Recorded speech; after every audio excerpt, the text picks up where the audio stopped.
Hi students, exercise 3.1, question number first. After tell his daughter 7 years ago, I was 7 times as old as you were then.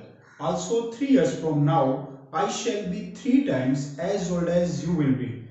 Represent this situation algebraically and graphically.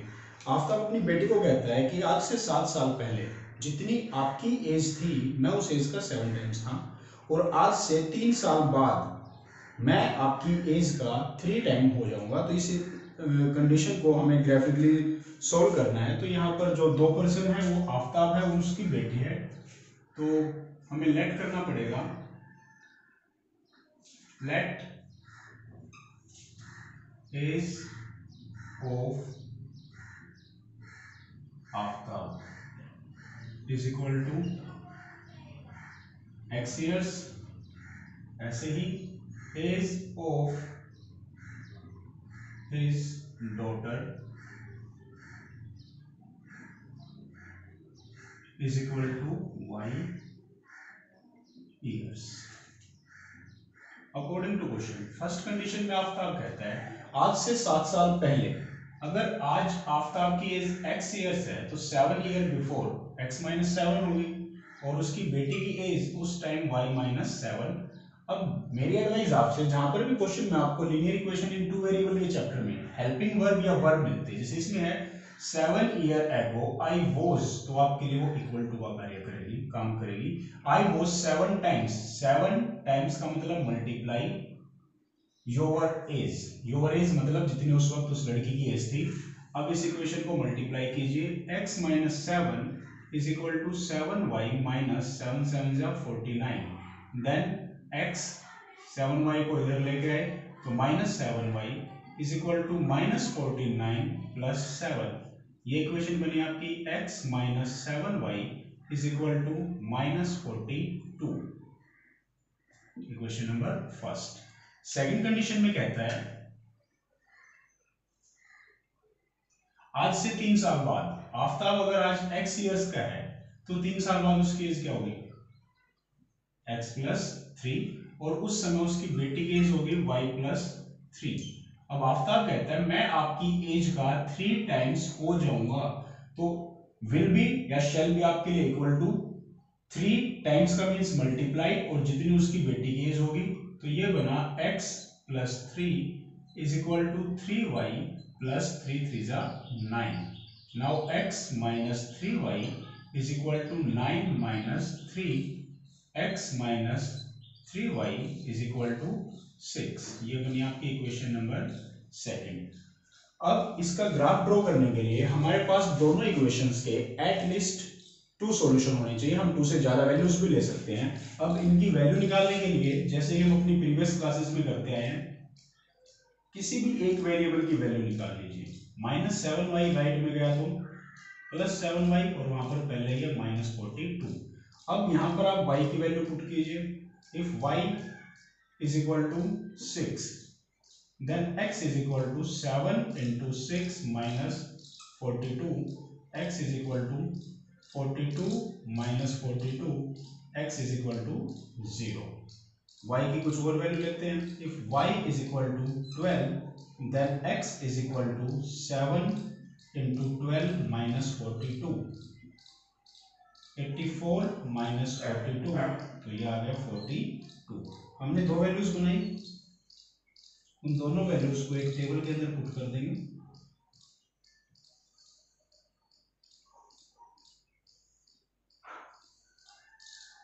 अब हमारी values क्या है, first condition में अगर हमने x की हमारे y की वैल्यू 6 ली तो x की वैल्यू मिली 0 और अगर y की वैल्यू 12 देन x 42। सिमिलरली हमें ऐसे ही अपनी सेकंड कंडीशन को सोल्व करना है। यहां से आप x की वैल्यू बनाइए, x is equal to 6 plus 3y। आप डायरेक्ट वैल्यू पुट करके भी वैल्यूज निकाल सकते हैं, इसमें कोई प्रॉब्लम नहीं है।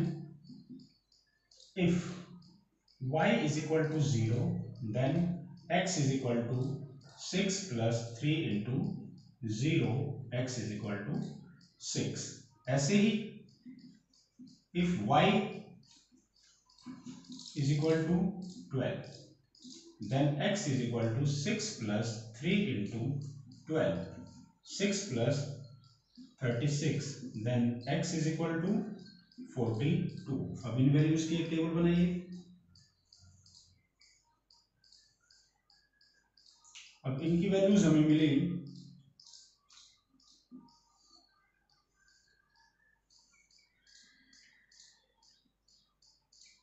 अगर y की वैल्यू 0 है तो वहां पर x की वैल्यू 6 है, और अगर y की वैल्यू 12 है तो वहां पर x की वैल्यू 42 है।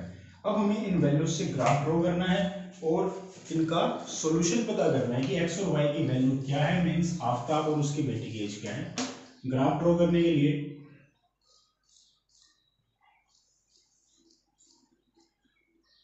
आप अपने दो एक्सिस, x एक्सिस और y एक्सिस ड्रॉ कीजिए।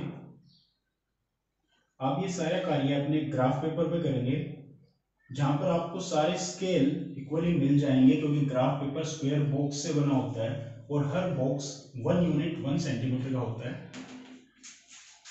0 ये आपका x एक्सिस और ये आपका y एक्सिस। ग्राफ ड्रॉ करने के लिए हमें कुछ यूनिट्स पे जो स्क्वायर बॉक्स होते हैं उन पे कुछ काउंटिंग डालनी होती है। सबसे स्टैंडर्ड गैप होता है 1, 2, 5, 10, इस तरह की वैल्यूज जिसमें हमें सभी वैल्यू मिल जाए। मैं यहाँ पर 5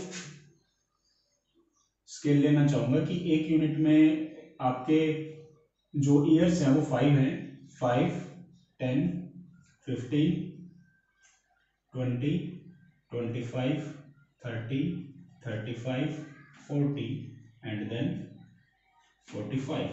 ऐसे ही 5, 10, 15, 20, 25, 30 आप ऐसे वैल्यूज ले लेंगे।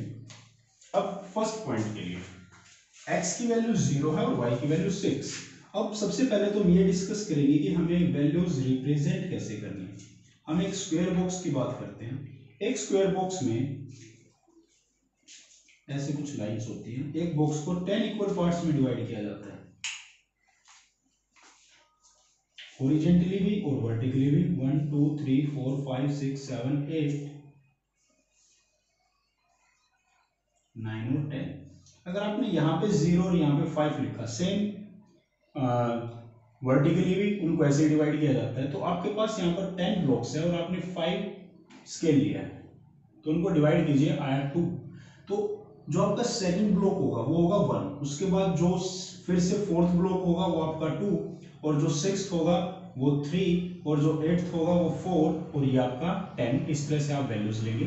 तो अब यहाँ से हमें x की वैल्यू 0 आसानी से मिल गई है, ये रही, और y की वैल्यू 6। 5 से 2 यूनिट्स ऊपर जो वैल्यू होगी वो होगी आपकी 6। तो ये पॉइंट बना आपका 0 एंड 6। सेकंड x की वैल्यू 12, 12 कहाँ मिलेगा? 10 से 2 यूनिट आगे, और x की वैल्यू जो है 42, तो 42 होगा। 40 से 2 ब्लॉक आगे तो 41, और उससे 2 ब्लॉक आगे होगा आपका 42, और y की वैल्यू है वहां पर 12, देन 2 पॉइंट ऊपर आपका 11 होगा, और उससे 2 यूनिट ऊपर होगा आपका 12।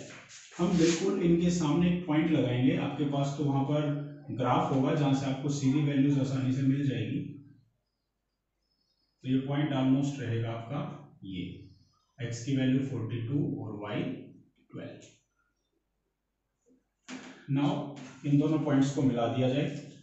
इन दोनों पॉइंट्स को मिलाने से आपकी हमेशा एक सीधी लाइन ड्रॉ होगी।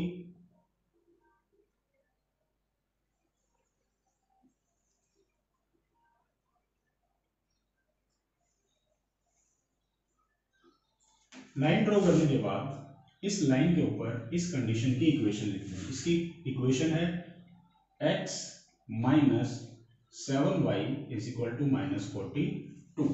ऐसे ही सेकंड पॉइंट के लिए x की वैल्यू 6 कहाँ होगा?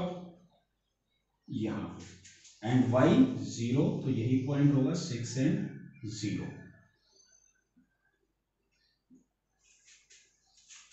एंड x 42 यहाँ पर होगा एंड y की वैल्यू 12, तो दूसरा पॉइंट आपका सेम रहा।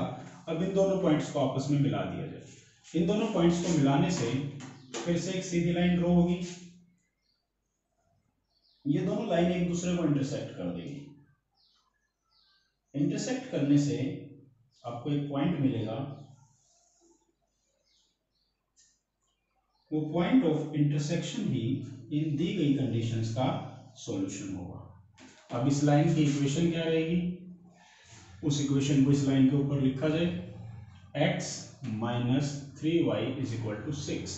अब इन दोनों लाइंस ने जहां पर कट किया वो पॉइंट आपका 42 और 12, तो जो 42 है वो आपकी x की वैल्यू होगी और जो 12 है वो आपकी y की वैल्यू। जहां पर भी लाइन कट करेगी उसका एब्सिसा आपकी x की वैल्यू है और उसका ऑर्डिनेट y की वैल्यू। x क्या है, एज ऑफ आफ्ताब 42 ईयर्स और ये है एज ऑफ हर